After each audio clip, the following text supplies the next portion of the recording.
Welcome back to Poorly Educated Today in the News, where the headlines feel less like journalism and more like somebody shook a snow globe full of bad decisions, and now we all gotta live inside it.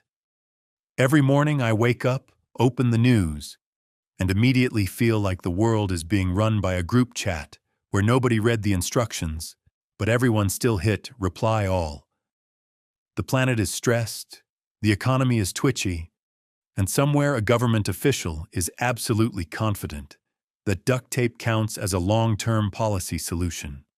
So grab a coffee, grab a helmet, and maybe grab a stress ball shaped like the Constitution, because things are getting weird fast. Segment 1. War excursions and strategic oopsies.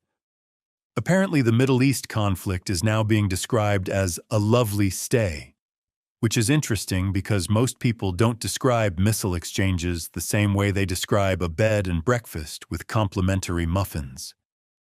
The United States is hinting it may declare victory and leave even if one of the most important shipping lanes on Earth stays closed, which feels a little like fixing your roof by just declaring rain illegal.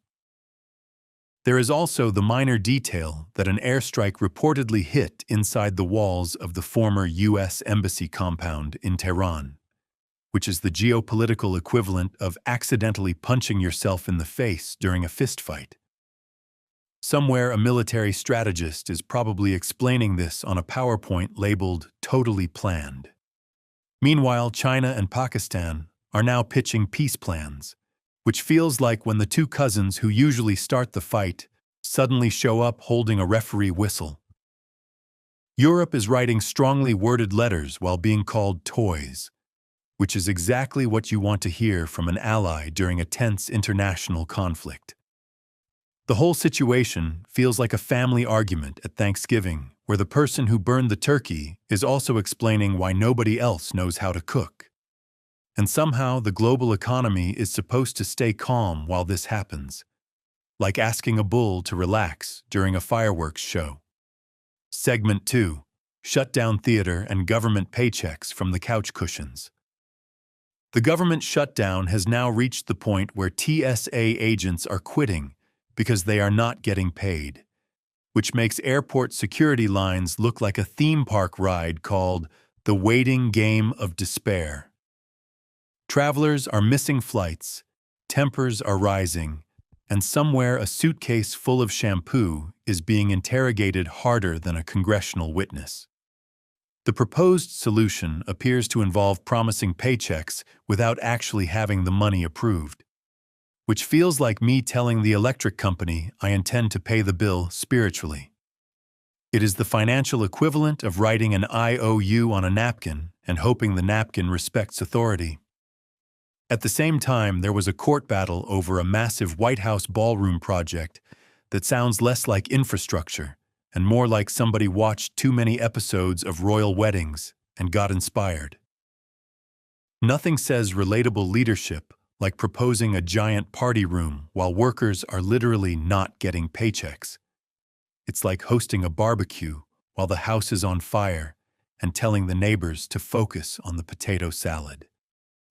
There is something uniquely American about arguing over funding basic services while simultaneously dreaming of installing a disco ball visible from space. Segment 3.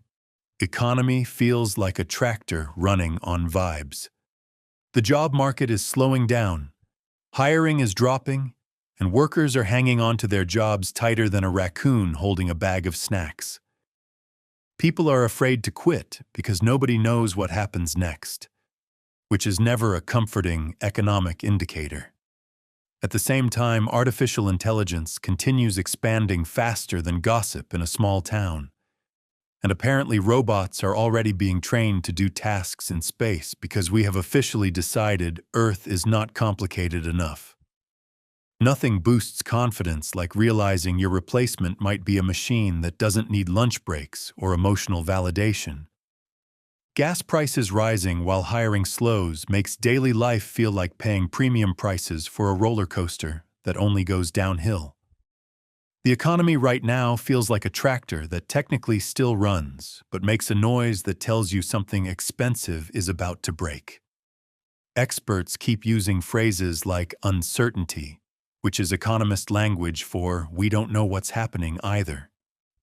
Meanwhile, companies worth hundreds of billions are building software that writes emails, while regular people are wondering if groceries now require a cosigner. Segment 4: Citizenship Debates and Legal Plot Twists. The Supreme Court is preparing to hear arguments about birthright citizenship, which is one of those topics that sounds simple until suddenly everyone is arguing about the meaning of words written over a century ago. Legal experts are debating constitutional interpretation, while regular people are just trying to interpret how rent went up again. The idea that the definition of citizenship could shift depending on legal interpretation feels a bit like discovering gravity now depends on a committee vote. Somewhere a law student is experiencing heartburn from reading 200 years of case law and realizing the answer is still, it depends. Meanwhile, a major criminal case is reportedly heading toward a guilty plea, which in today's environment somehow feels like the least chaotic headline available. Courts are dealing with questions about identity, policy, and precedent, while the public is mostly wondering if anyone is actually in charge of the steering wheel. The legal system right now feels like a chess game played on a trampoline, where every move technically follows rules, but nobody feels steady. And yet somehow, this is all happening on April Fool's Day, which feels like the universe leaning a little too hard into symbolism. Segment 5: Moon Missions, Miracle Medicine, and Sci-Fi Tuesdays. Scientists are preparing to send humans back to the moon, which is exciting because apparently we decided the best time to revisit space exploration is during peak earthly confusion. The rocket launch timing even lines up with a full moon, which sounds less like scheduling and more like the universe trying to show off dramatic lighting. Meanwhile, researchers discovered that a medication known for solving one very specific problem may also help treat a serious childhood disease, which is the most unexpected crossover episode in pharmaceutical history. Somewhere a scientist had to present that finding with a completely straight face. We also now have DNA robots being developed to travel inside the human body, delivering medicine directly to problem areas, which means the future apparently includes microscopic repair crews doing maintenance like tiny plumbers, fixing biological leaks. The combination of moon missions, micro-robots, and experimental medicine makes it feel like we accidentally fast-forwarded into a science fiction novel, but forgot to read the instructions. Humanity is simultaneously arguing online and building tools that could redefine medicine, which perfectly captures our ability to invent miracles while still struggling to assemble furniture without extra screws left over. In conclusion, the current news cycle feels like the universe decided to mix a geopolitical thriller, a workplace comedy, a science fiction epic, and a courtroom drama into one very confusing episode of reality. We have wars described like vacations, economic forecasts that sound like weather predictions for a tornado made of paperwork, and technological breakthroughs arriving faster than common sense can catch up. Every day feels like the plot twist episode of a show that hasn't explained the main storyline yet. But if there is one constant, it is that the world keeps moving, the headlines keep escalating, and somehow we are all still here trying to make sense of it. Like a group of neighbors staring at a UFO while arguing about who forgot to close the gate.